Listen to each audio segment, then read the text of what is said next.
Bendiciones, familia, es un gozo saludarles en el nombre de Jesús en este nuevo momento en el cual Dios nos permite reunirnos en su nombre y disponer nuestros corazones para exaltar y glorificar su santo y glorioso nombre. Agradecidos con el Señor porque su amor y su bondad se han manifestado de una manera abundante y sobreabundante en nuestras vidas. Hemos visto su mano a nuestro favor en las diversas áreas en las que nos ha correspondido. Y qué bueno saber que podemos servir a un Dios todopoderoso, pero especialmente un Dios lleno de amor, de gracia y de misericordia, que ha deseado revelarnos su palabra, ha deseado revelarnos y compartir de su amor con cada uno de nosotros. Hoy iniciamos una nueva serie, una serie que seguramente nos va a confrontar mucho. Esta serie la hemos querido titular Conforme al Corazón de Dios. Y seguramente vamos a estar trabajando a través de la palabra del Señor, especialmente la época de los reyes de Israel. Cada uno de esos reyes se va a encargar de mostrarnos a nosotros áreas de fortaleza y áreas de debilidad, que seguramente van a tener mucho que ver con nosotros en lo que es nuestra cotidianidad. Por eso les invito para que de todo corazón usted pueda preparar su vida, pueda preparar su corazón para recibir la bendita palabra del Señor y que esta palabra produzca en nosotros un fruto que permanezca, que pueda realmente fructificar realmente por la bondad y la gracia del Señor.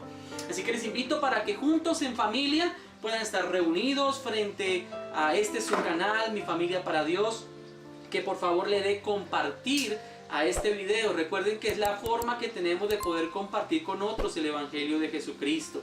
Es nuestro deber el que seamos nosotros multiplicadores de esta palabra y por eso les animo en el nombre de Jesús para que lo hagamos. Recuerden que nuestro propósito siempre ha sido enseñar la bendita palabra del Señor tal cual está en la palabra y la profundización exegética de la misma. Así que mi amado hermano, tenga usted toda la confianza de compartir este mensaje, este sermón, para que sus amigos, para que sus familias puedan también tener la oportunidad de recibir este precioso mensaje. Así que mis amados, les invito para que cerremos nuestros ojos y para que le permitamos al Dios del cielo tomar el lugar que le corresponde. Él es nuestro invitado principal, Él es la razón de nuestra adoración y por eso queremos rendirle a Él toda exaltación y gloria en esta hora. Mi soberano Señor y Dios, te damos infinitas gracias por este momento maravilloso y especial que tú nos regalas de acercarnos delante de ti a través de la bendita oración. Queremos darte gracias porque tu amor y tu misericordia se ha manifestado sobre nosotros desde hace ya mucho tiempo y hemos podido degustar de tu gracia y de tu misericordia que nos ha alentado cada día, no solamente supliéndonos las cosas que por gracia general otorgas a los seres humanos, sino que también, Señor, aún esa gracia especial que nos ha sido otorgada por medio de la fe en Jesucristo. Te pedimos, Señor, que ahora nuestras vidas estén preparadas, Señor, para rendirte alabanza, exaltación y gloria a tu nombre, pero también, Dios del cielo, dispuestos en nuestro ser para recibir la bendita palabra tuya.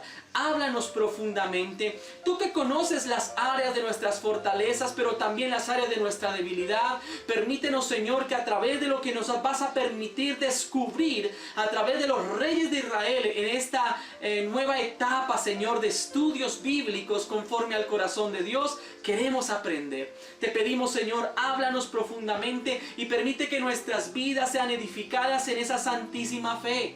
Fortalécenos, Señor, en donde tenemos dificultades, Dios del cielo, en nuestra operación o en nuestra vida cristiana. Permite que esas áreas de nuestra vida que necesitan ser corregidas puedan serlo, Señor, a través de estos estudios de tu palabra. Permite, Señor, que si hay alguien en esta hora que está atravesando una prueba o dificultad, si alguno está atravesando momentos difíciles a causa de la enfermedad, si la salud física se ha deteriorado, hoy clamamos, Señor, por esta vida, hoy clamamos por este familiar, por este amigo, por este vecino que hoy necesita de ese milagro sobrenatural. Hemos conocido, Señor, de las grandes bondades que has derramado en favor de otros y hoy clamamos tus misericordias por sobre aquellos que tienen esta petición y la exponen delante de ti en esta tarde.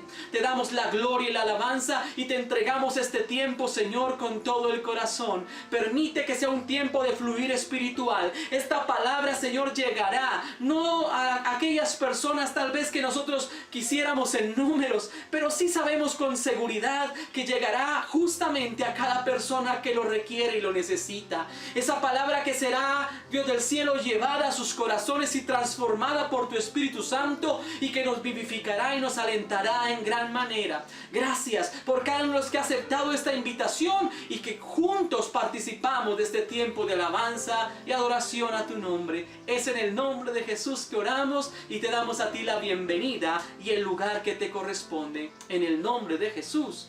Amén y amén. Sean todos bienvenidos realmente a esta reunión dominical.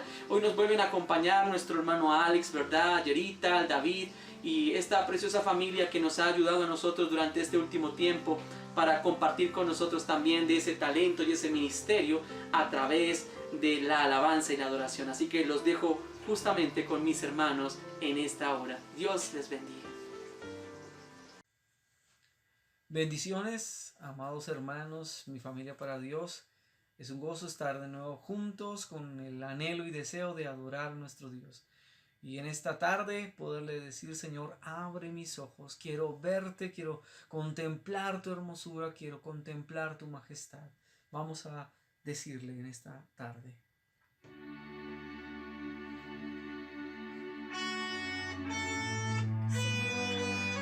Esta noche te pedimos que abras nuestros ojos, que nos permita, Señor, ver y contemplar tu hermosura, tu santidad.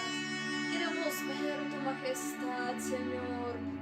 Queremos rendirnos completamente en tu presencia, entregarte todo lo que somos, todo lo que tenemos, Dios. Queremos darte nuestra vida como ofrenda de adoración. Queremos contemplarte, Señor. Abre nuestros ojos y permítenos verte, Dios. Queremos adorarte y glorificarte a ti, Señor. Ayúdanos, Dios.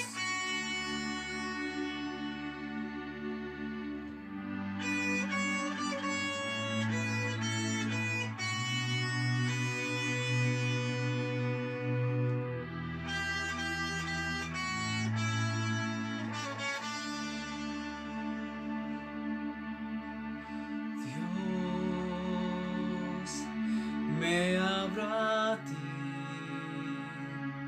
me entrego a ti,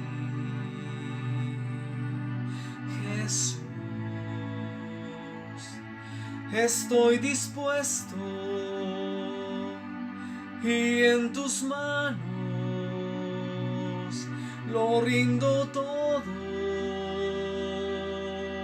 Señor.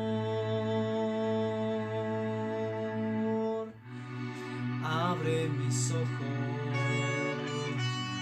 déjame verte, quita las vendas que me han cegado. Abre mis ojos, yo quiero verte, muestra tu gloria y tu gran bondad. Quiero mirar tu hermosura y contemplar tu majestad. Abre mis ojos, Jesucristo. Muestra tu gloria y tu bondad. Dios, me abro a ti, me entrego a ti, Jesús.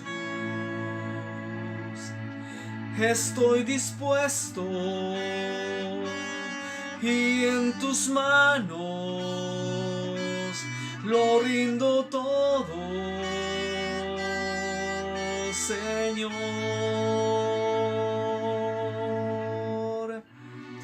Abre mis ojos, déjame verte,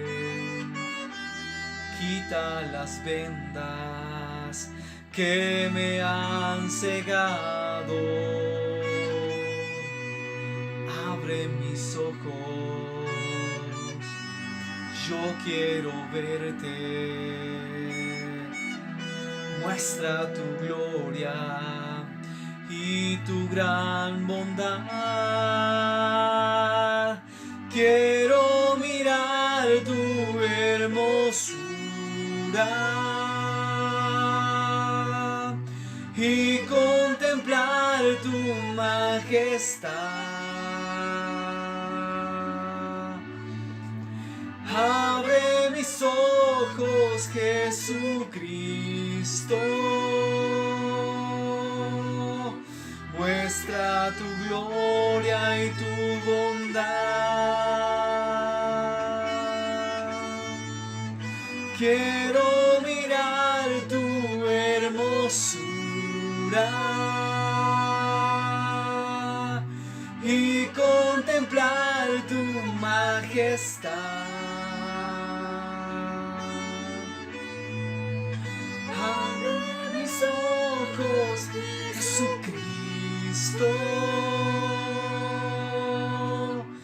Muestra tu gloria y tu bondad.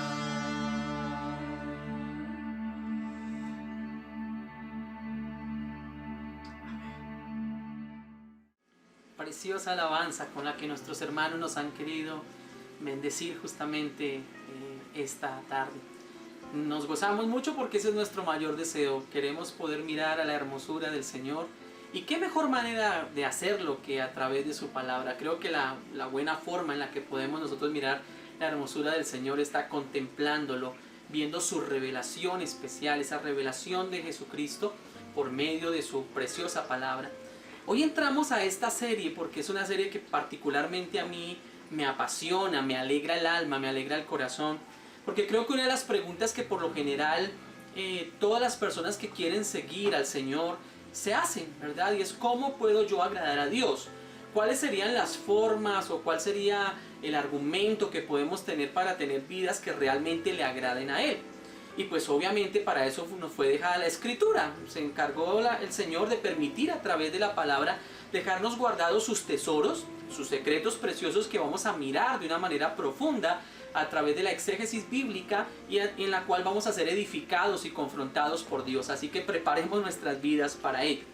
La razón del porqué de esta serie nace básicamente en aquello de lo que podríamos contrastar fue la decepción grande que tuvo Dios en el primer rey de Israel, pero cómo iba a manifestar esa gracia y esa bendición encontrando en el sustituto de ese primer rey a un hombre conforme a su corazón, alguien del cual él mismo pudo citar de la forma explícita cuando lo podemos consignar por allá en 1 de Samuel capítulo 13 y verso 14, de cómo el Señor ya se había provisto en casa de Isaí a un hombre conforme a su corazón. A esto hizo alusión justamente Pablo cuando se encontraba predicando, ¿verdad? Justamente en el Asia Menor y cuando llegó a un lugar llamado Antioquía de Pisidia. Y llegando a la sinagoga, él pudo hacer una expresión tomando la palabra en aquel día de reposo después de la lectura que normalmente se tiene. Los judíos tenían como tradición, ¿verdad?, el hecho de que después de la lectura de la palabra se podía dar un permiso para que alguno de los varones asistentes levantara su mano y pudiera compartir algo que edificara a toda la congregación. Pablo se encargó justamente de aprovechar estas oportunidades que se le daban dentro de la sinagoga judía para compartir la verdad de Jesucristo. Y dentro de esa alusión, justamente en aquella sinagoga, hace referencia a este pasaje, y donde dice, justamente haciendo referencia a David: he hallado a David, hijo de Isaí, un varón conforme a mi corazón, y quien hará lo que yo quiero.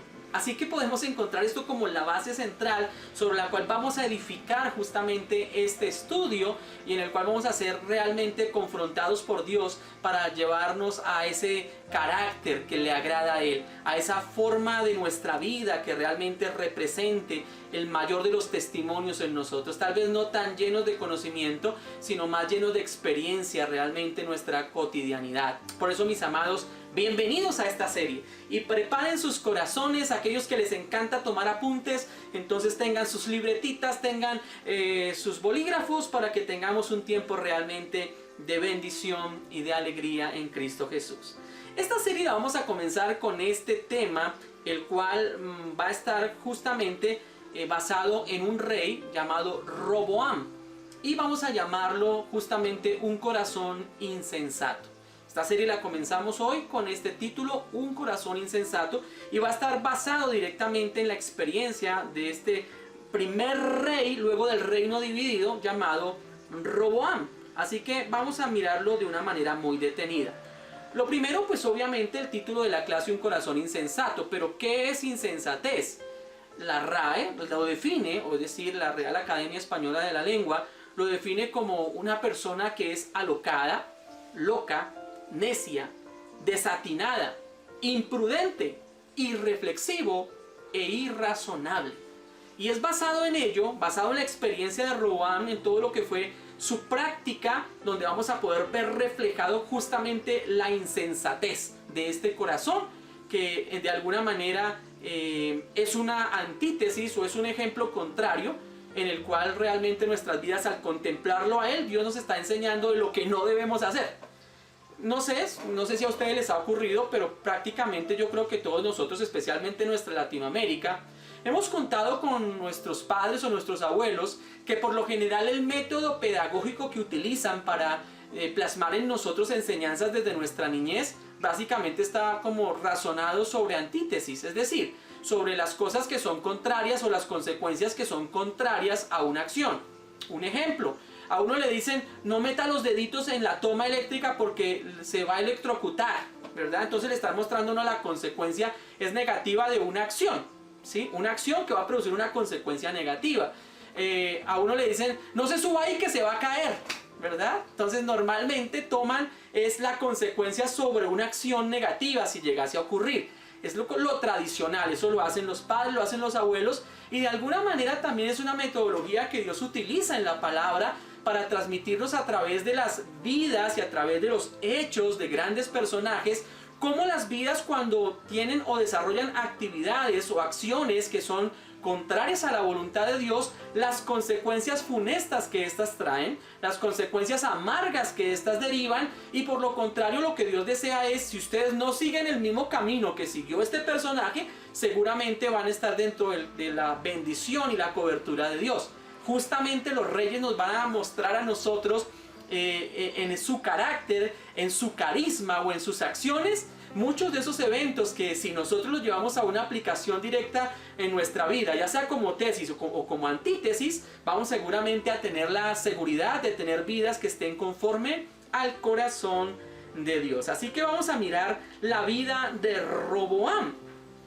Así que antes de poder llegar a los pasajes claves de Roboam, quiero poder tomar algunos antecedentes claves acerca de Roboam, ya que a pesar de que el estudio pudiéramos hacerlo mucho más amplio, solamente quiero pues tomar como algunas partes muy puntuales debido pues al manejo del tiempo que debemos tener a través de nuestra serie. Lo primero es poder encontrar nosotros que Roboam llega al trono justamente a sus 41 años. Y esto va a ser muy importante. ¿Por qué? Porque Roboam es hijo de Salomón. Recuerden ustedes que la historia de los reyes de Israel se va a dividir en dos grandes periodos.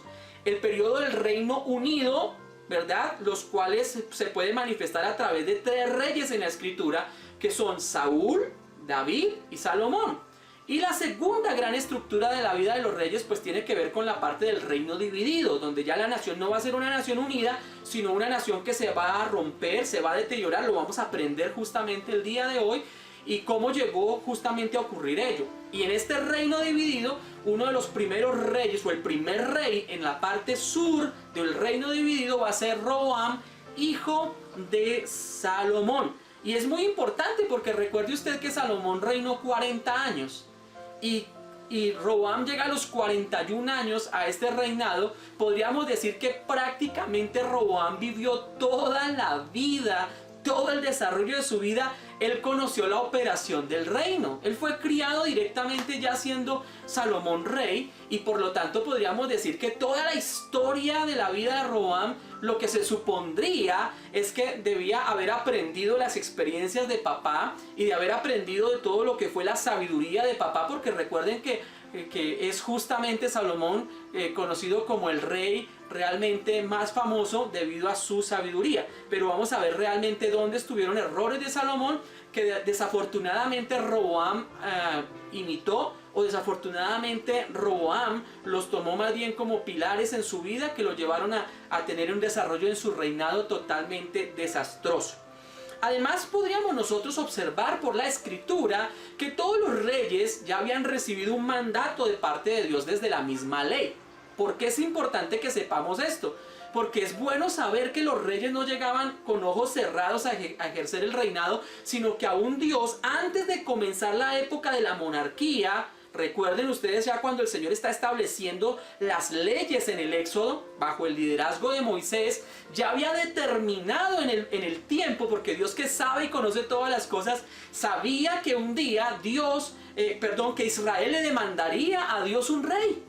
Y debido a eso, entonces es donde Dios ya se ha preparado de antemano y no ha dejado a ciegas a un pueblo para cuando llegue ese momento, sino que ya de antemano, vamos a mirarlo de Deuteronomio capítulo 17, versos 14 al 20, cómo Dios había establecido ya dentro de los parámetros de la ley, había preparado el momento en el cual los reyes llegarían a ocupar un lugar prominente dentro de la estructura de Israel.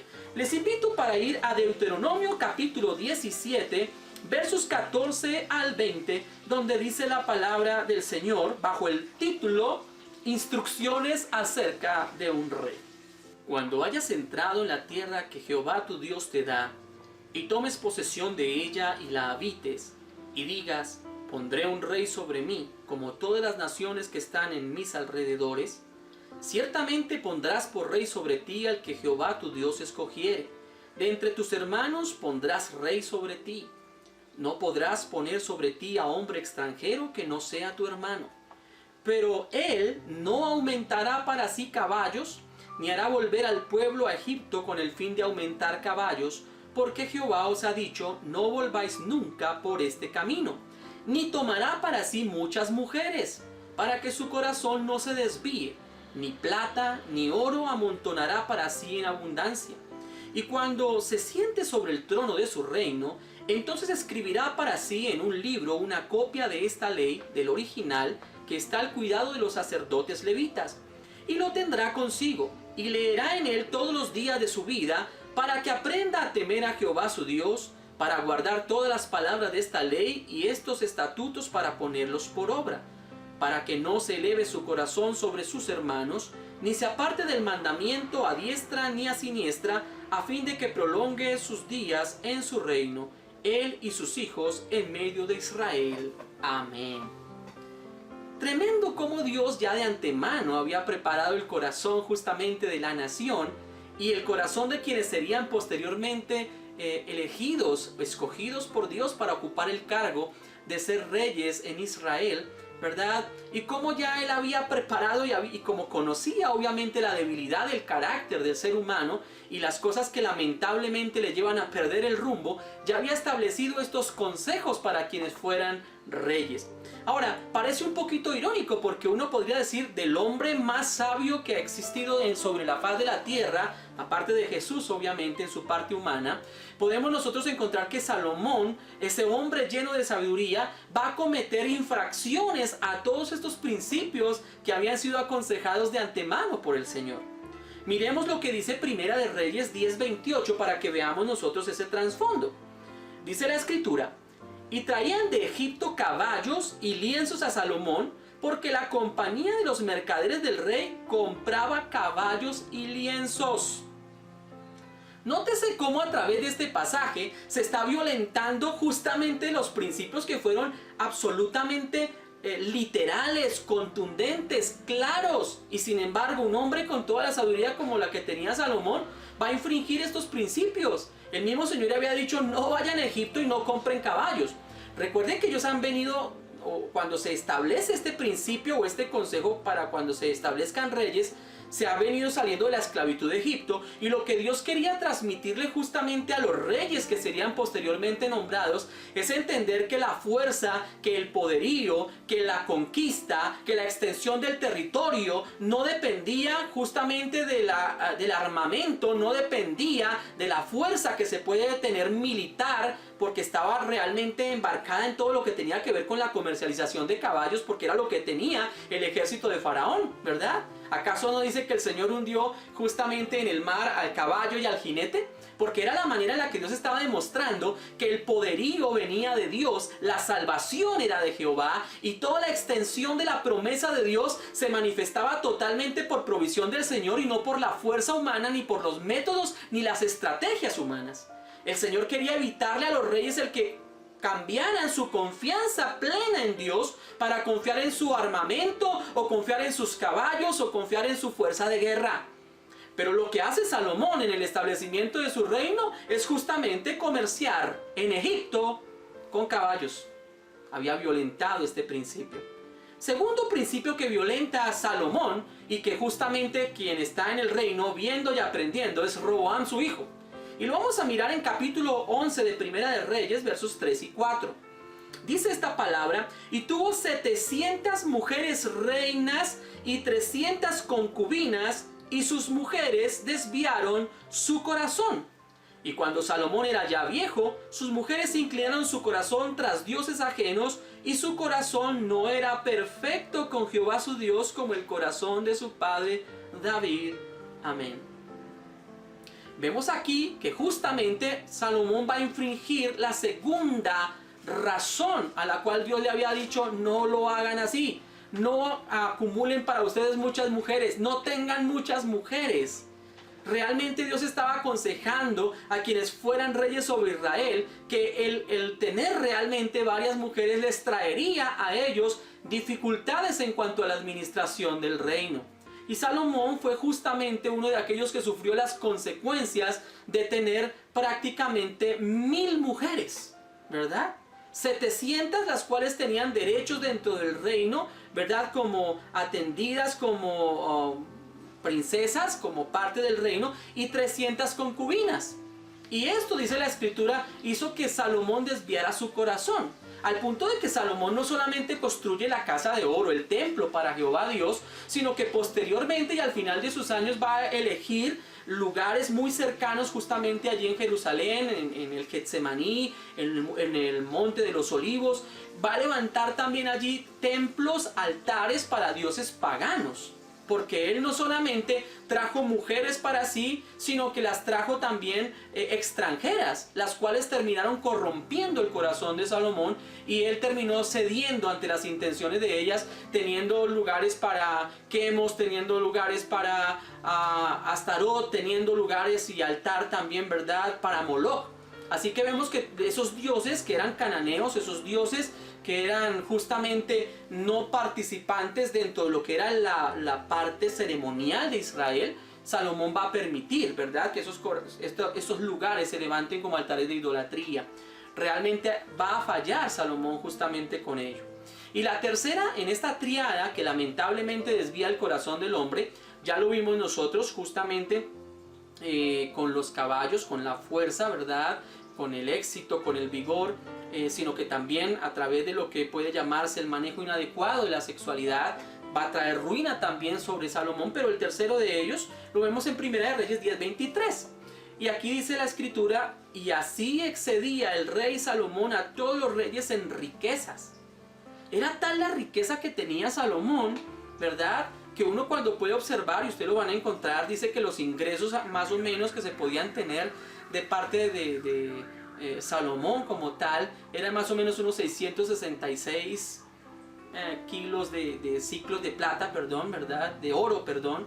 Cuando uno puede observar todo ello, está mencionando uno que eso eran toneladas de oro que le llegaban. Él va a tomar ese oro, lo va a transformar en grandes escudos que posteriormente van a ser robados a Israel. pero para este tiempo de Salomón como tal la plata no tenía tanto valor, era el oro, y realmente todo lo que tenía Salomón era considerado el rey más rico de la época antigua. Y esto es algo tremendo. Y todas estas cosas terminaron obviamente por desviar el principio de lo que era un verdadero rey. Ustedes van a encontrarse seguramente a través de la estructura de la palabra cómo el pueblo de Israel va a estar en este momento subyugado. Imagínense ustedes lo que era mantener el reino de Salomón. Si dice la escritura que este hombre se hizo realmente un trono que tenía 6 peldaños muy grandes, y en cada uno de los peldaños al lado y lado habían figuras de leones, eran hechos en marfil, su trono fue hecho en marfil, a su lado derecho y su lado izquierdo también se colocaron esfinges de leones, y no había un rey que manifestara o tuviera un trono tan grande como el que tenía Salomón. ¿Cuánto costaría mantener siervos, sirvientes? ¿Cuánto costaría mantener un concubinato de 300 mujeres y 700 esposas? ¿Cuánto costaría mantener la estructura de todo lo que era la riqueza y la opulencia de Salomón en su época? Pues obviamente eso costaba muchísimo. Y esto lo que hizo fue gravar al pueblo. Lamentablemente, Salomón llevó, ¿verdad?, justamente como algunos eruditos bíblicos lo mencionan, a Israel a un yugo que era tan o más pesado que el que tenían cuando estaban en la esclavitud en Egipto.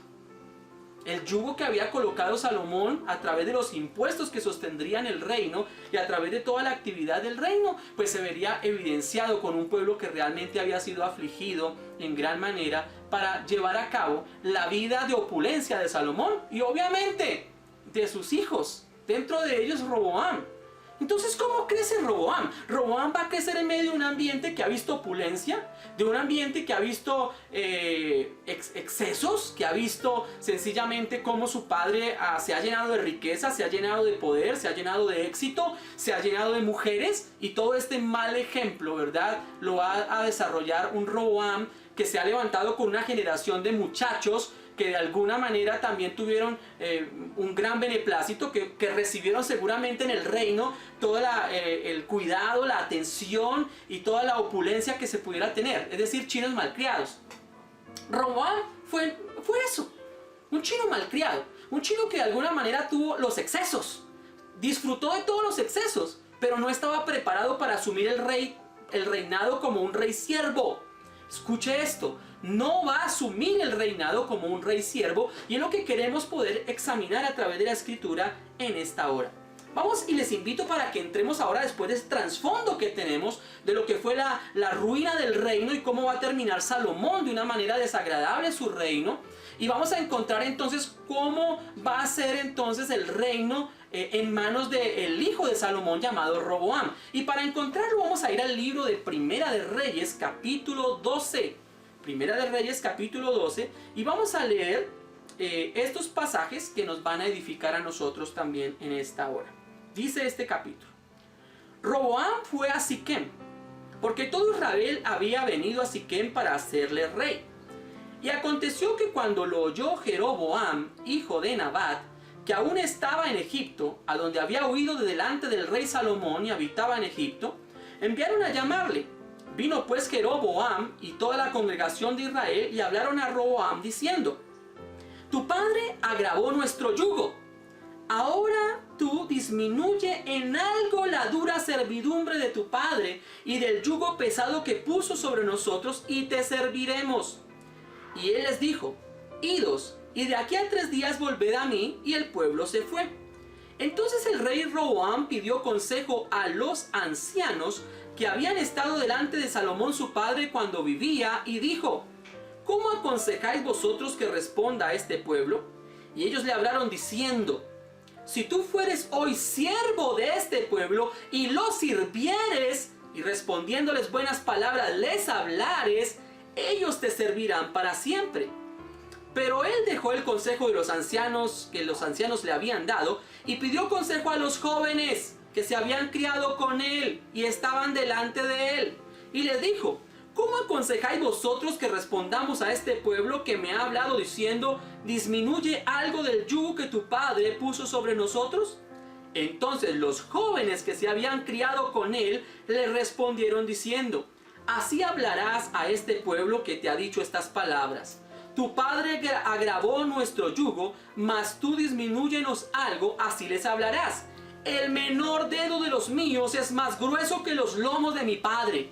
Ahora pues, mi padre os cargó de pesado yugo, mas yo añadiré a vuestro yugo. Mi padre os castigó con azotes, mas yo os castigaré con escorpiones.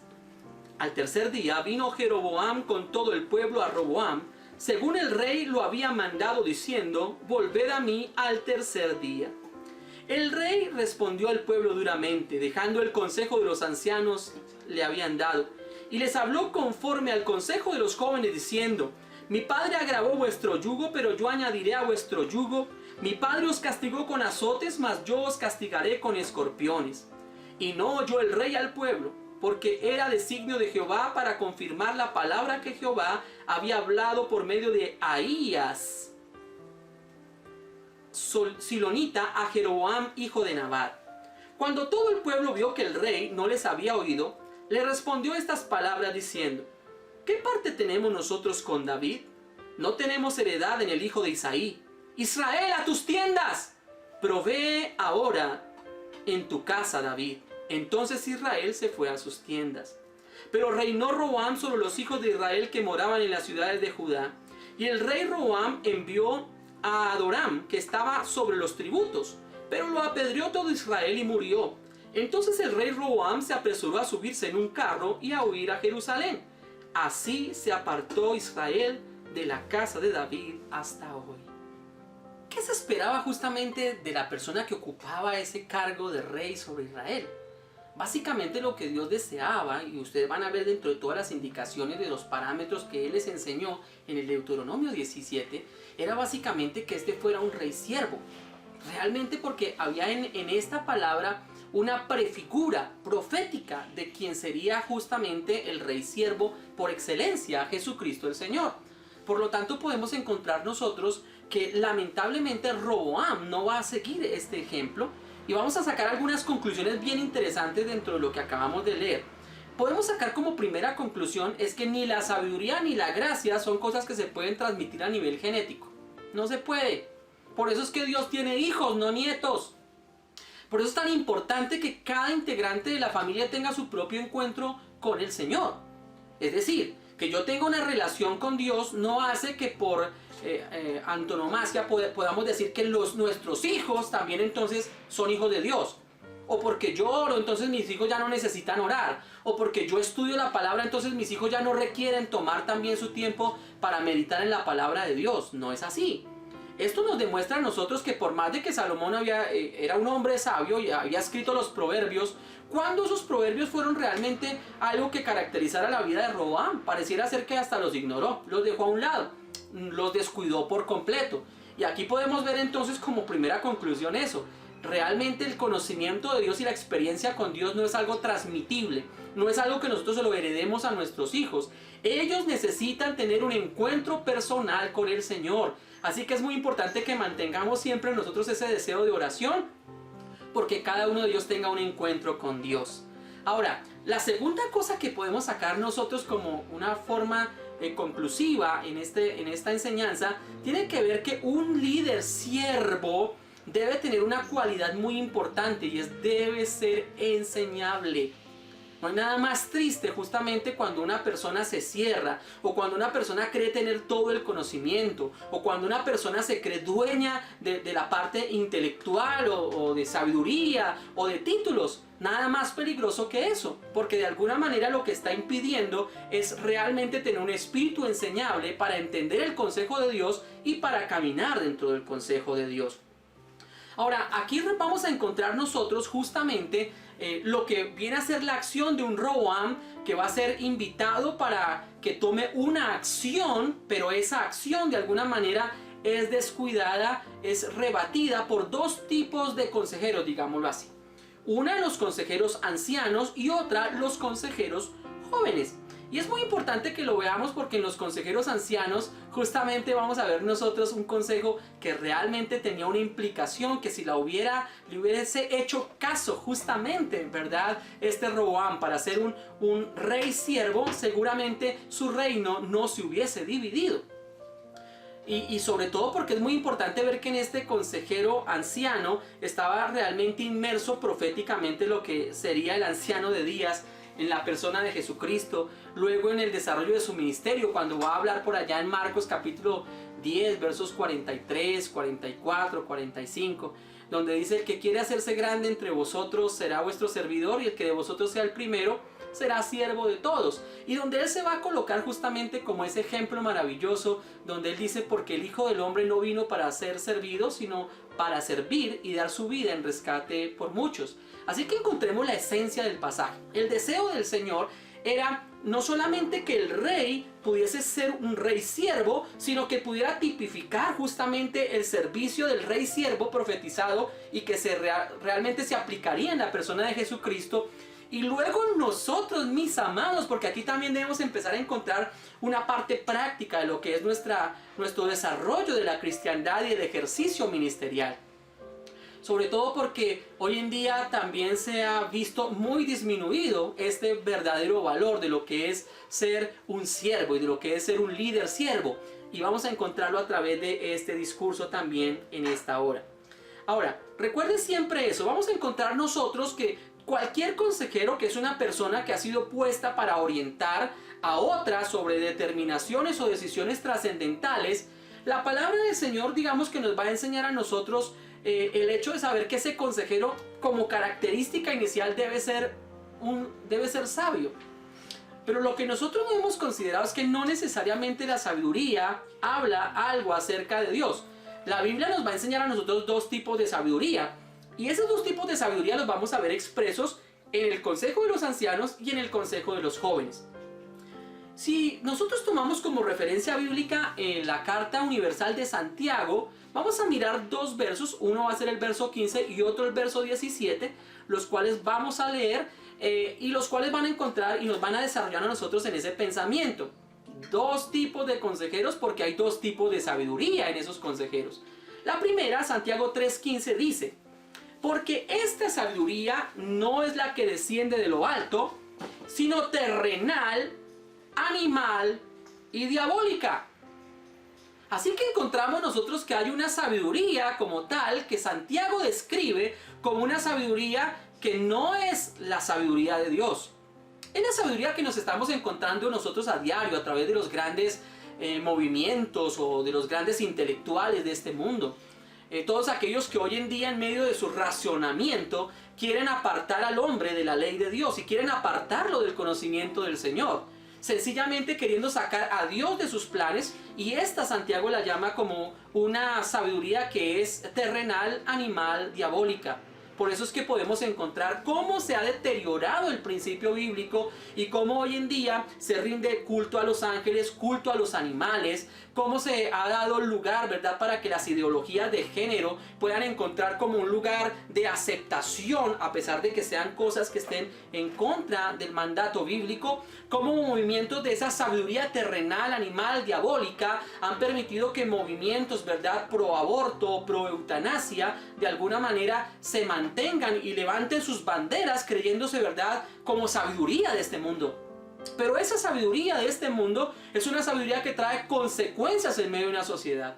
¿Acaso no vemos en Roboam el hecho de haber seguido el consejo de la sabiduría terrenal, el hecho de haber seguido el consejo de los jóvenes, de aquellos que venían con una nueva ola, un nuevo entendimiento, una nueva manera de concebir el reinado, tal vez endureciéndolo para verse en a sí mismos como fuertes? Porque hay otro fenómeno que estamos encontrando hoy en día en el mundo. Y es una juventud que ha perdido, obviamente, como no tiene la directriz de la palabra, ni su base formativa ha sido la escritura. Entonces hemos encontrado en jóvenes movimientos realmente que los han llevado a rebeldía, los han llevado a levantarse contra cualquier modelo de autoridad. Los ha llevado a creerse en que tienen ya la oportunidad de hacer las cosas como quieren y cuando quieren, y son ellos dueños absolutos de la verdad, y no hay manera de cómo discutirles, porque su sabiduría es una sabiduría terrenal, es una sabiduría animal, diabólica. Es una sabiduría que los ha hecho perder el foco realmente de la manera como Dios ve al hombre y como Dios quiere salvar al hombre, para sencillamente tener vidas de libertinaje, vidas donde no se les imponga ningún tipo de disciplina, donde les sea permitido absolutamente todo y donde sencillamente de una manera irresponsable, ¿verdad?, se lleve al caos, como lo que ocurre cuando se sigue la sabiduría terrenal. Esta sabiduría es la que Roboam tomó y démonos cuenta que trajo caos. Lo único que trae la sabiduría terrenal, mis amados, es caos, es devastación, es destrucción, es muerte. Ahora miremos el contraste de lo que Santiago explica en el verso 17 del capítulo 3. Dice, pero la sabiduría que es de lo alto es primeramente pura, después pacífica, amable, benigna, llena de misericordia y de buenos frutos, sin incertidumbre ni hipocresía. Amén. ¿Qué habla entonces Santiago a través de este hermoso pasaje? Está haciendo el contraste de lo que es una sabiduría inapropiada, una sabiduría terrenal, pero en contraste con la sabiduría que proviene de Dios. Y usted se va a dar cuenta que prácticamente lo que está haciendo Santiago es describir en esa sabiduría atributos. Y los atributos de la sabiduría que viene de lo alto, mis amados, dice, lo primeramente es pura, pura. Hoy en día, donde, mis amados hermanos, los valores se han dejado a un lado, donde los valores han perdido su eficacia, su trascendencia, para darle lugar al libertinaje.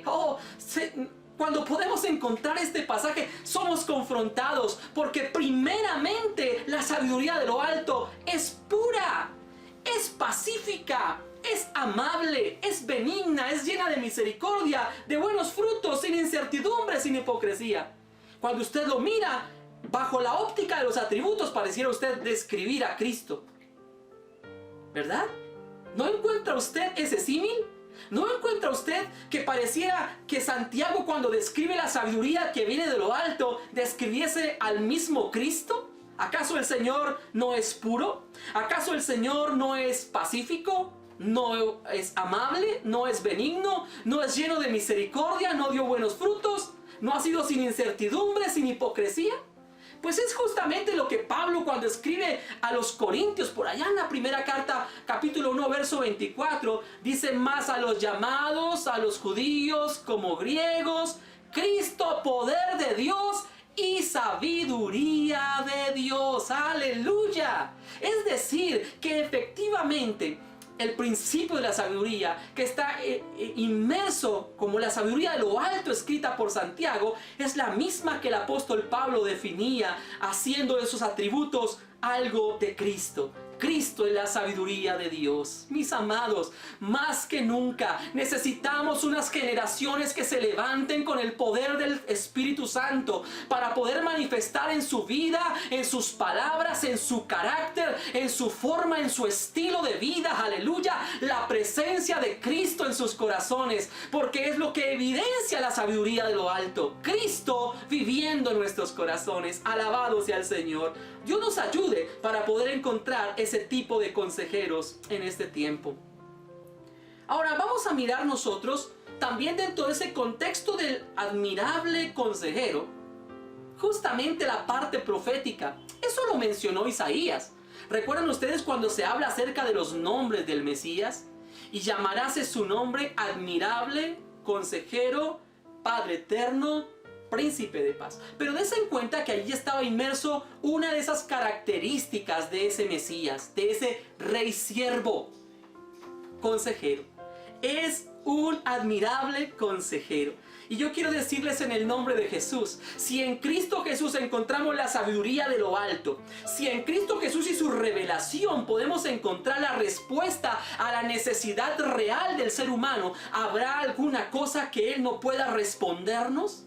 ¿Acaso no debería ser Él la fuente natural de nuestra consulta cuando tenemos inquietudes o cuando vamos a tomar decisiones o cuando un líder, un ministro, un siervo de Dios va a tomar decisiones o cuando un líder político va a tomar decisiones? ¿No debería ser Cristo y la sabiduría de lo alto expresa en Él realmente la fuente de inspiración para tomar los decretos, para tomar los mandamientos, para poder tomar las directrices que lleven a cabo que una congregación, que una nación, que un pueblo busque a Dios y haga la voluntad de Dios?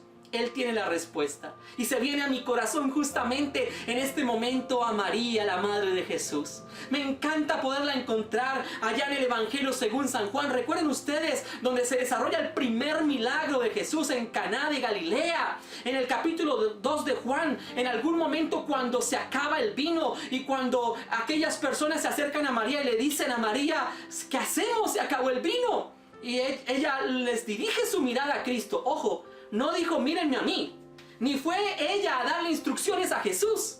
Lo único que hizo ella fue decirle a aquellos hombres, simplemente vayan y hagan lo que Él les diga. ¡Aleluya! Qué hermoso que pudiéramos seguir el ejemplo de María y entender que a quien tenemos que mirar, a quien tenemos que atender en su consejo sabio y santo, que es puro, que es amable, que es pacífico, que es benigno, que es de misericordia, es el consejo de Dios. Hoy en día, mis amados hermanos, estamos llenos de consejeros que no te orientan bajo el consejo bíblico. Simplemente te llevan a prácticas inapropiadas y han dirigido a ovejas de la grey de Dios a vidas de pecado a causa de consejos mal dados, apartados de la doctrina bíblica, apartados del temor y de la pureza del Señor, simplemente por encontrar el beneplácito y la aprobación de aquellos que reciben el consejo. Pero nada más dañino, nada más nocivo que un consejo inapropiado lejos de la sabiduría de lo alto. Necesitamos volver al consejo divino, al consejo de la palabra, a los consejos que eran sopesados por la Escritura, que cuando alguien nos orientaba bajo el consejo de la palabra y nos invitaba a ver a Cristo para que hiciéramos todo lo que Él nos decía que hiciésemos. Qué hermosas palabras encontramos en María al hacer esa labor maravillosa. Gloria al Señor por ello. Además, ¿qué es hermoso en un consejero, mis queridos amigos, mis queridos hermanos? La experiencia, ¿verdad? Recuerdo que en tiempos anteriores, en medio de nuestras dificultades o pruebas, en medio de crisis que hemos tenido que vivir, tuvimos también el contraste de tener consejeros no sabios, consejeros que de alguna manera nos venían a mostrar lo maravillosos y perfectos que ellos eran, en contraste a lo malos y nocivos que éramos nosotros. ¡Wow! Y creo que cuando viene un consejero de este tipo, lo que crea es una barrera que impide que yo pueda abrir mi corazón y pueda realmente encontrar un consejo oportuno y sabio. Pero ¿qué me encanta de Jesús?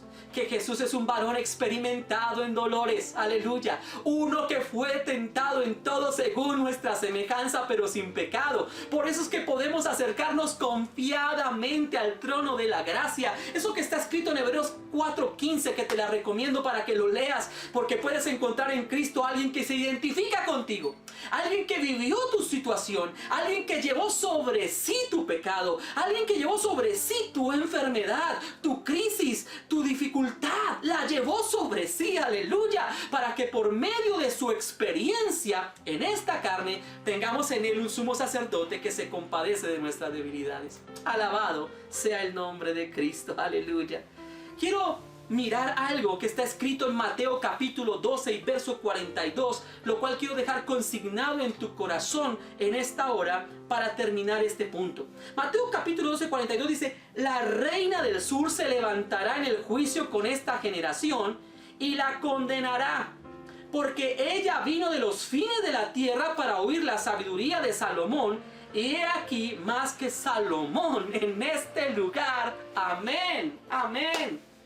La reina de Saba, que fue una mujer que llenó de muchas riquezas a Salomón, se maravillaba. Y ella tenía que mirar al reino y decir: bienaventurados ustedes que tienen a este rey de tiempo completo. ¡Aleluya!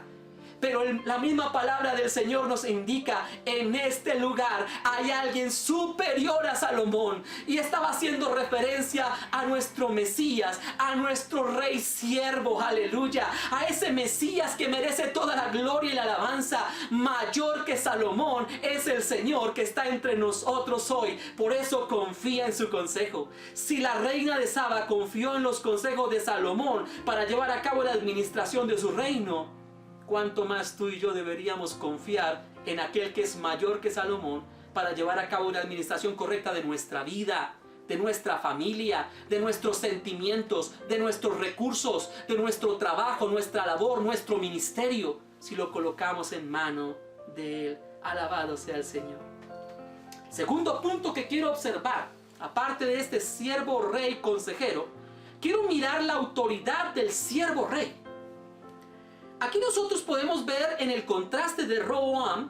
Roboam es un hombre que opta por un modelo arrogante de autoritarismo.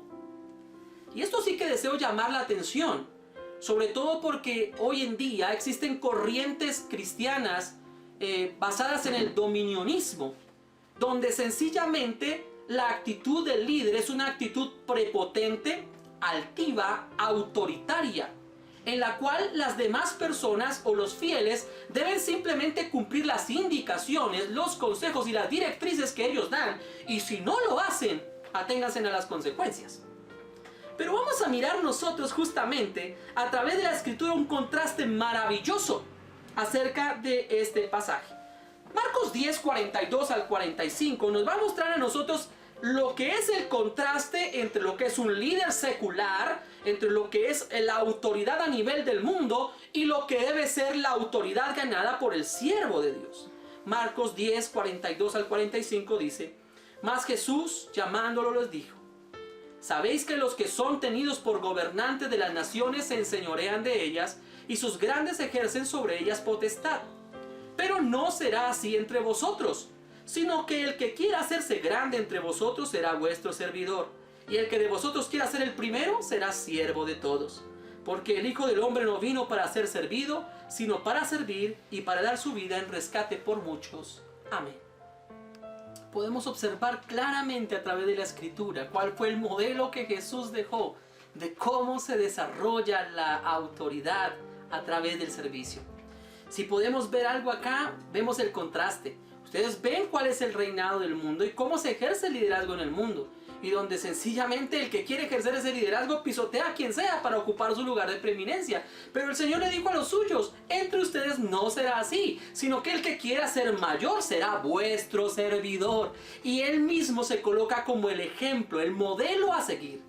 Él mismo dijo: el Hijo del Hombre no vino para ser servido, sino para servir y dar su vida en rescate por muchos. Así que vemos nosotros cómo Jesús le da ese lugar valioso a cómo se desarrolla la autoridad de un líder, la autoridad de un rey, de un gobernante. Cómo se desarrolla cuando lo podemos hacer bajo el dechado y el modelo bíblico. No estamos buscando ni la grandeza, ni la opulencia, ni las riquezas. Estamos buscando el servir. Y recuerde algo, mi amado hermano. Antes de que Melquisedec recibiera los diezmos de Abraham, ya podemos encontrar en la Escritura que Melquisedec había dado pan y vino. Sirvió. Amén. Sirvió. Cuando ustedes pueden encontrar en la Escritura, David fue un hombre que antes de llegar a ser rey sirvió a Saúl, tocando música para calmarle lo tormentoso de su sueño en las noches.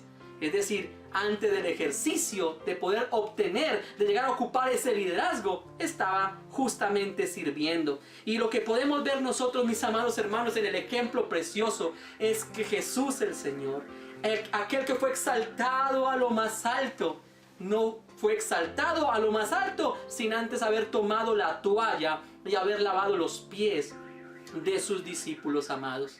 Tremendo contraste, ¿verdad? Hoy en día, donde queremos posiciones, donde queremos lugares, donde queremos que nos cepillen, nos feliciten, nos reconozcan, nos aplaudan, nos den. Aquí encontramos en Jesús, aleluya, a ese verdadero siervo, ese rey siervo que ganó la autoridad a través de algo que se llama servicio. Se humilló hasta lo sumo. Pero este varón, este hombre de Dios, este hijo de Dios que quiere llegar al servicio servicio al ministerio, deberá aprender también el ministerio de la toalla. Hay algo que contrasta justamente Juan cuando está escribiendo en su tercera carta universal allá en el capítulo 1, y va a mencionarnos a cierto personaje que va a ser muy parecido a muchos de los modelos de liderazgo actual. Miremos qué dicen los versos 9 y 10 de la tercera carta de Juan. Dice: yo he escrito a la iglesia, pero Diótrefes, al cual le gusta tener el primer lugar entre ellos, no nos recibe. Por esta causa, si yo fuere, recordaré las obras que hace parloteando con palabras malignas contra nosotros, y no contento con estas, no recibe a los hermanos, y a los que quiere recibirlos se los prohíbe y los expulsa de la iglesia. ¡Tremendo! Aquí nos encontramos nosotros justamente ese tipo de liderazgo impositivo, autoritario, dañino. Hombres que creen, porque aquí encontramos a Diótrefes siendo un hombre que ejercía la pastoral, el liderazgo en la iglesia que estaba allí en su casa. Pero vemos que este hombre es un hombre amador de sí mismo, un hombre arrogante, un hombre que aún desprecia la palabra que ha sido dada por los apóstoles para ser compartida, la prohíbe. Es decir, él se encargaba de ser el filtro de qué entra y qué no entra. Y si alguien quería recibirlos, entonces él tomaba la decisión de echarlos y de sacarlos, expulsarlos de su iglesia. ¿Les suena parecido? Si hemos encontrado liderazgos así, los tales evita. No están ejerciendo el ministerio del servicio. No son siervos. Son hombres amadores de sí mismos. Son hombres que buscan su propio reconocimiento y su propio reino. Pero no son siervos. El verdadero siervo es aquel que se pone la toalla, que lava los pies de sus discípulos y está siempre dispuesto para honrar al Señor a través de su ministerio. Qué hermoso es poder ver eso. Roboam, cuando recibe el consejo de los jóvenes, recibe el consejo inapropiado, vas a subyugarlos de mayor manera. Y él dice: mi dedo meñique, mi dedo más pequeño, es más fuerte que el lomo de mi padre. Es decir, mi padre los afligió con impuestos, los voy a afligir mayor que eso. Terrible, ¿verdad? Cuando uno puede encontrar el pensamiento de Roboam en ello, al seguir el ejemplo, el consejo que le habían dado sus coetáneos. Pero no encontramos eso en Cristo. El segundo Roboam, el Roboam, aleluya, maravilloso que es la persona de Jesucristo. Ya lo hablaremos por qué. Ese Roboam que es la persona de Jesús, por el contrario, dijo, aleluya: aprended de mí que soy manso y humilde de corazón, y hallaréis descanso para vuestras almas. Llevad mi yugo sobre vosotros, porque mi yugo es fácil y ligera mi carga. Si Roboam hubiese sido sabio, él solo tenía que hacer una cosa: quitarles impuestos, y tendría el servicio de lealtad de toda una nación. Pero no hizo eso. Él se adueñó a sí mismo de su autoritarismo, de querer manifestar la autoridad, el poder, la manera que él tenía de imponer, y todo esto causó devastación y división en el pueblo. Por eso el tercer punto que deseo mirar es que el verdadero siervo rey trae unidad. Recuerde esto: para el momento en el cual se está desarrollando esto, usted ya encontró por ahí que había un profeta que se llamaba Ahías. Les hago un poco el énfasis del trasfondo para llegar a este principio. Cuando uno puede encontrar, en la época en que Salomón estaba reinando, había un hombre de la tribu de Efraín que se llamaba Jeroboam. Jeroboam se caracterizó por ser uno de esos líderes dinámicos, de esos líderes que están ahí, pilas, ¿qué hay que hacer? ¿Cómo se hace? Y se empezó a destacar entre todos los demás siervos. A tal punto que esto empezó a molestar, porque la aprobación de la gente hacia el liderazgo de Jeroboam fue tal que a Salomón le empezó a molestar. Y le empezó a molestar de tal manera, luego de primero haberle adulado y reconocido, termina persiguiéndolo y dando prácticamente una orden de captura y de muerte sobre Jeroboam. Lo cual hace que Jeroboam se vaya del reino, se establezca en Egipto y se esconda mientras Salomón sigue vivo. Cuando Jeroboam, y en medio de ello, Jeroboam ha recibido una profecía. Y esa profecía, justamente por parte del profeta Ahías, es que toma una prenda. Y esa prenda nueva, lo que hace es que él la rompe en 12 pedazos y le entrega 10 a Jeroboam y le dice: por cuanto Salomón apartó su corazón de la ley del Señor, el Señor ha decidido romper su reino, destruirlo, es decir, romper la unidad. Recuerde que este tema que estamos desarrollando en este tercer punto es: el rey trae unidad, el rey siervo trae unidad. Aquí en este momento, este rey que no iba a ser siervo, Roboam, va a causar la ruptura del reino. Y está siendo profetizada por Ahías y le entrega 10 de esos pedazos de esa túnica, se los entrega a Jeroboam, y 2 de ellos van a ser reservados como una manera profética de decir que Dios en su misericordia por amor a David no destruirá para siempre el reino, pero le será cortado y le será entregado apenas 2 de las 12 tribus, 2 de esos territorios, los territorios del sur, para que siguiera David y su descendencia reinando sobre aquel terreno. Ahora, tremendo esto, división. ¿Qué traería como consecuencia la rebeldía y la dureza del corazón y el liderazgo corrupto que pudo desarrollar Roboam? División. Y vamos a mirar algo que va a contrastar un poco, porque aunque ya lo vemos claro, que para el tiempo en el cual Salomón muere y entonces Roboam va a ser colocado como rey, y él entonces dice en la escritura que muchos de los del pueblo llamaron a Jeroboam y le dijeron: Salomón murió. Cuando se entera Jeroboam que Salomón ha muerto, decide volver, lo reúne la gente del pueblo, le dice: ve, vas a ser nuestro representante, negocia con el hijo de Salomón, Roboam, para que nos baje los impuestos, nos baje la carga y nosotros le vamos a servir. Jeroboam llega con un ánimo conciliador. No llegó a quitarle, no llegó a devastarle. A pesar de que la palabra profética de Dios había estado sobre él, no vemos en Jeroboam un hombre que estuviera buscando el beneplácito, la aprobación del pueblo o buscar dividir el pueblo. Él llega en una actitud conciliadora. Busca realmente que se extienda esta petición y sea aceptada esta petición.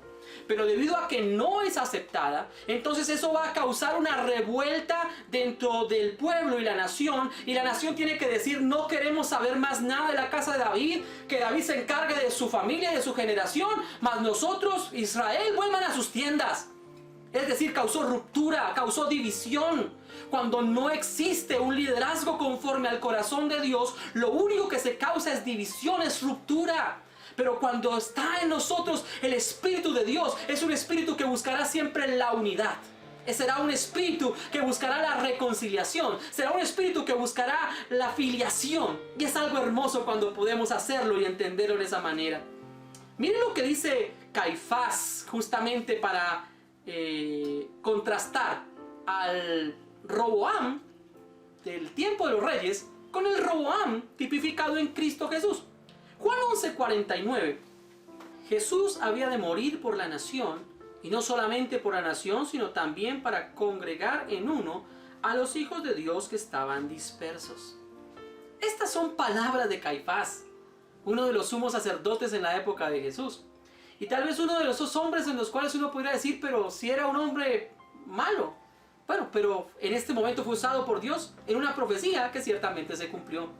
Esto nos debe dejar a nosotros una gran reflexión, ¿verdad? Así que encontramos nosotros que ese era el deseo del Señor: unir.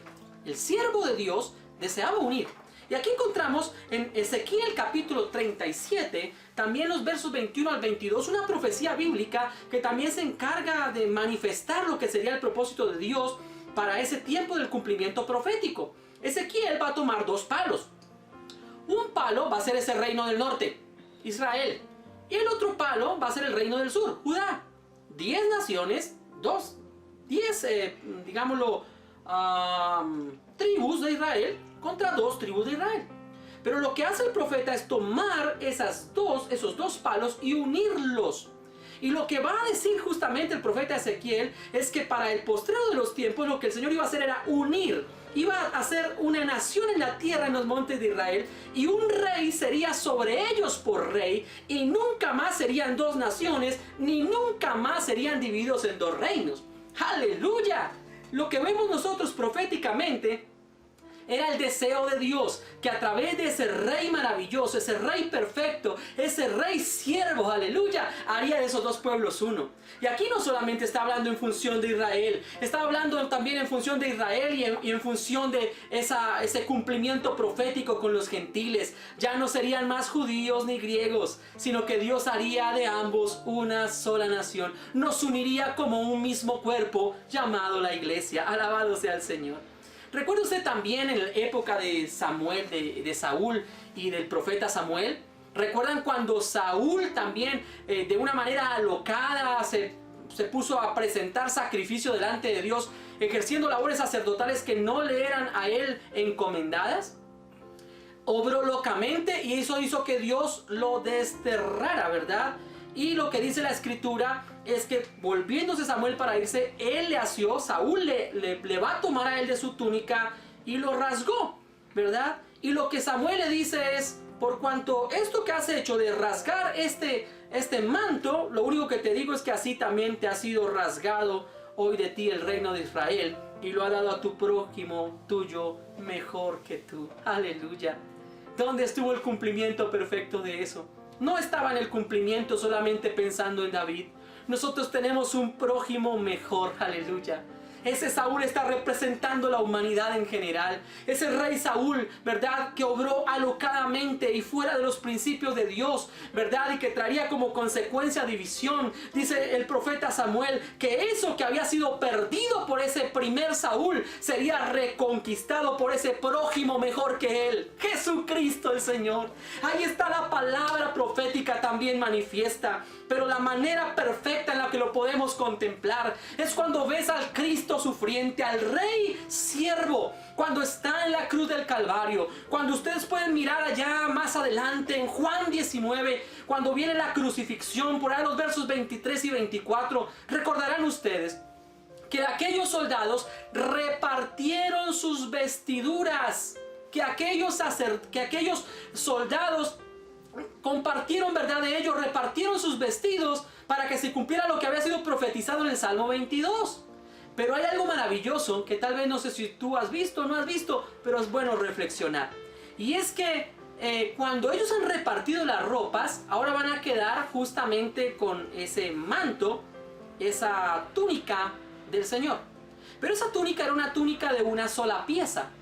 Esa túnica, vamos a encontrarla nosotros también manifiesta seguramente para la época de Levítico y todo lo que fueron los mandamientos de la ley, lo que era una túnica hecha sin costuras, era de una sola pieza, aleluya. Y mire, para que se cumpliera la palabra, los sacerdotes en el momento, los soldados cuando van a hacer repartición de la ropa, a todos les correspondió que daba eso y por eso se decidió echar suerte sobre esa túnica. ¿Se acuerdan ustedes? No se partió. Lo que iban a hacer ellos era romperla y compartirla. Pero había un propósito en este segundo Roboam. Era unidad. No se iba a romper, aleluya. Aquello que el hombre había rasgado, aquello que Saúl había rasgado, este segundo Saúl, aleluya, en Cristo Jesús estaba realmente manteniendo la unidad. Proféticamente, entonces, aleluya, esa túnica estaba representando que eso sería un solo cuerpo. La iglesia sería un solo cuerpo y podríamos manifestar con plena certidumbre, ¿verdad?, que fue el propósito de Dios de hacer de dos pueblos uno para la gloria del Padre. Gloria al Señor por ese cumplimiento maravilloso. Ahora, ¿qué significa Roboam? Hemos llegado hasta esta altura de la enseñanza y todavía no nos hemos cuestionado ello. Pero quiero decirles algo maravilloso. Roboam significa el que libera a la gente o el que hace grande a la gente. Les hago una pregunta. ¿Realmente Roboam hizo honor a su nombre? ¿Liberó a la gente de sus cargas? ¿Hizo grande a la gente de su pueblo? Y la respuesta es no. Él fue la antítesis completa de ese principio. Él lo único que hizo fue imponer mayor carga. Él lo que hizo, como se lo dijeron aquellos jóvenes, ¿verdad?, que le aconsejaron, fue cambiar el látigo por escorpiones. ¿Sabe qué significa eso? Él cambió el látigo normal por el látigo que se llamaba escorpiones, que era el que terminaba con esos ganchos metálicos, los cuales cuando se golpeaba arrancaban la piel. ¿Recuerda usted eso en el sacrificio de Cristo? ¿No se le hace semejante? Eso eran los llamados escorpiones, los que clavaban y arrancaban. Ese primer Roboam hizo eso. Colocó el azote, colocó los escorpiones. Pero el segundo Roboam, el Cristo sufriente, el Rey siervo, aleluya, Él fue el que soportó los escorpiones. Él fue el que soportó sobre su carne todo el dolor y el peso por tu pecado y por mi pecado. Solamente ¿por qué? Porque Él nos hace verdaderamente libres. ¿Recuerda qué significa Roboam? El que liberta a la gente. Roboam no lo hizo, pero Cristo, el segundo Roboam, sí lo hizo, porque Él soportó el martirio, el castigo y el sufrimiento para hacerte verdaderamente libre. Conocerás la verdad y la verdad os hará libres. Aleluya. Qué hermoso es que Él escogió lo flaco, lo vil, lo menospreciado, lo que no era, para avergonzar a lo fuerte. Entonces podemos decir que evidentemente se cumplió el segundo significado de Roboam en la persona de Jesucristo. Él hace grande a la gente. Él toma al pequeño, toma al ciego. No hay nada más hermoso que puedas tú ver reflejado en la bondad del Señor. Tú lo encuentras a Él sirviendo a la prostituta, sirviendo al ciego, sirviendo al que está endemoniado, sirviendo a pecadores, sirviendo a sus discípulos. Todo el tiempo encuentras a este Rey siervo sirviendo en cualquiera de los niveles, porque su mayor deseo era realmente poder glorificar al Padre a través de su servicio maravilloso. Alabamos el nombre de Cristo. Para que podamos terminar, como dice Apocalipsis 4, 10 y 11, de la siguiente manera. Los 24 ancianos se postran delante del que está sentado en el trono y adoran al que vive por los siglos de los siglos. Y echan sus coronas delante del trono diciendo: Señor, digno eres de recibir la gloria y la honra y el poder, porque tú creaste todas las cosas y por tu voluntad existen y fueron creadas. Amén. En el cielo, toda devoción y servicio se dirige al Rey Siervo. En alguna ocasión, Sofía, mi sobrina, me hacía una pregunta muy bonita. Me decía: tío, ¿cómo va a ser que va a vivir el cordero y el león? ¿Verdad? Y muchas veces nosotros hemos reflexionado sobre ese pasaje y lo hemos llevado como a ese cumplimiento en el reino de Dios perfecto. Algo otros lo asimilan dentro del milenio como el momento donde los leones y los corderos estarán y posarán juntos. Pero tenía que pensar por un momento en esta pregunta y esta reflexión. Y tenía yo que ver justamente que es que en Cristo Jesús se encierran los dos. Él es el león de la tribu de Judá, pero también Él es el Cordero de Dios que quita el pecado del mundo. ¿No está acaso esta figura mostrándonos la perfección de aquel que es Rey, tipificado en Jesús, en el león? Y a su vez, ¿no es ese Cordero, aleluya, que es siervo sufriente? En Él, aleluya, en Él está condensado la naturaleza del Rey que es siervo. Y ese Rey que es siervo en el cielo es adorado, aleluya. Y ante Él se postrarán los 24 ancianos, arrojarán coronas delante de Él, le reconocerán y le exaltarán y le darán gloria, porque puede sentirse en esa adoración celestial, porque tú creaste todas las cosas, por tu voluntad existen y fueron creadas. Solo en los cielos, aleluya, se puede reconocer la grandeza de ese Rey, de ese león cordero, que ahora nos corresponde a nosotros también acercarnos a Dios. Y recuerde siempre eso hermoso. Recuerdan, termino con esta parte. Lo que hizo Jeroboam al decirle a Roboam que si les quitaba las cargas, ellos le servirían para siempre. Mis amados, ¿se dan cuenta por qué la gratitud de nuestros corazones como hijos de Dios para servirle? Porque Él quitó nuestras cargas. Porque Él quitó nuestra pesada carga. Por eso nosotros le serviremos para siempre, aleluya.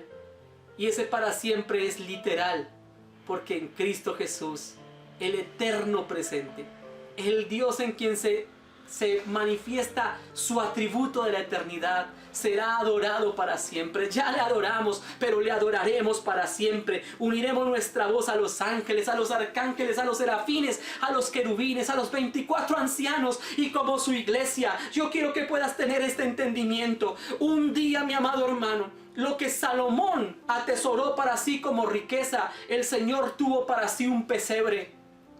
No tuvo una gran profesión, solamente se manifestó como un humilde carpintero. No acumuló riquezas para sí. Aleluya. No llegó a conquistar su reino con caballos. No, se montó en un humilde pollino, en un hijo de asna, para llegar hasta la ciudad de Jerusalén, para entender y para dar una enseñanza de que su reinado era un reinado de paz, que era un reinado, aleluya, donde él sería el príncipe de paz y no sería tomado por la fuerza ni por la estrategia humana. No era por la revolución política que pudiera causar, era porque en él estaba consumado el maravilloso principio de la salvación y venía a establecer su reino de paz. Y 3, no se le conoció novia ni mujeres. No tuvo 1000 como Salomón. Solo una. Su iglesia. Su amada. Por la que viene. Por la que él mismo prepara para presentársela a sí mismo. Una iglesia pura, santa, sin mancha, ni cosa semejante. Somos la novia del Cordero. Aleluya. Y se dedicó a una. Y la sustenta, y la mantiene, y la ama, y la prepara para que sea realmente su esposa. Qué ejemplo maravilloso podemos encontrar en el verdadero Rey.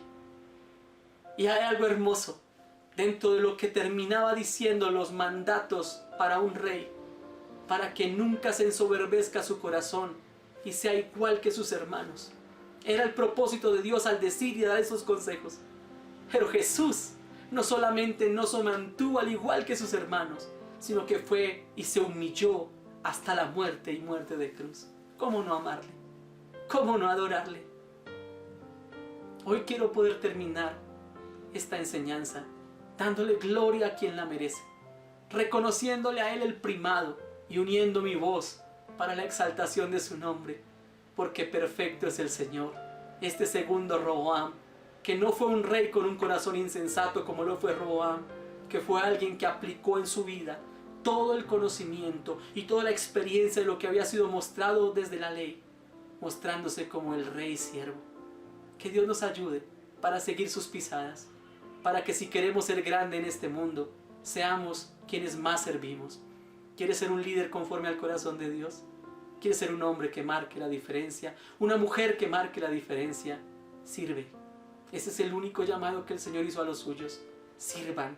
De la misma manera que yo lo hice y lavé los pies de ustedes, ahora ustedes laven los pies de los demás. Señor soberano, queremos darte gracias por esta preciosa enseñanza que nos regalas hoy. Realmente nuestras vidas son confrontadas y aprendemos de parte tuya, Señor, lo que en esencia has deseado, mostraste proféticamente y desnudaste en la vida de Roboam como debilidades de su carácter y de su formación, de cómo siguió malos consejos, de cómo recibió mala instrucción y mala enseñanza desde casa y que hicieron de él un chico rebelde y un chico que fue contra la posición y la postura del consejo bíblico.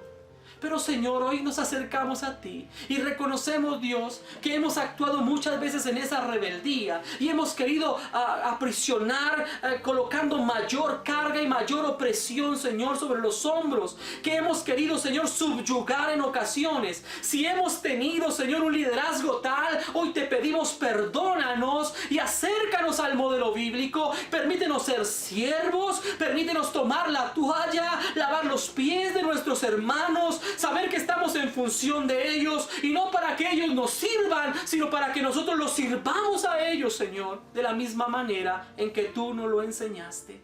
te pedimos, Dios del cielo, que permitas que este sea un tiempo de reflexión, que nos permitas evaluar si realmente estamos trabajando en pro de la unidad por la que trabaja un siervo de Dios, si estamos trabajando también en pos de una autoridad que se manifiesta conforme a ese principio del servicio, y nos permites también entender, aleluya, si estamos sirviendo en la manera como tú esperas nosotros lo hagamos. Señor, tú dijiste también, ¿hay alguno falto de sabiduría? Pídala a Dios, el cual será amplio en otorgarla. Hoy te pedimos sabiduría, pero no sabiduría de este mundo, sino sabiduría del cielo, aleluya, que nos capacite para servir mejor y para que el carácter de Cristo se vea reflejado en nuestra calidad de servicio. Gracias te damos en el nombre de Jesús. Amén. Gloria a Dios por esta bendita oportunidad que nos ha dado el Señor de recibir su palabra. Que sea y haya en nosotros ese mismo sentir que hubo en Cristo Jesús, el cual no tomó el hecho de ser el Hijo de Dios como cosa que aferrarse, sino que se despojó de sí mismo tomando la forma de siervo.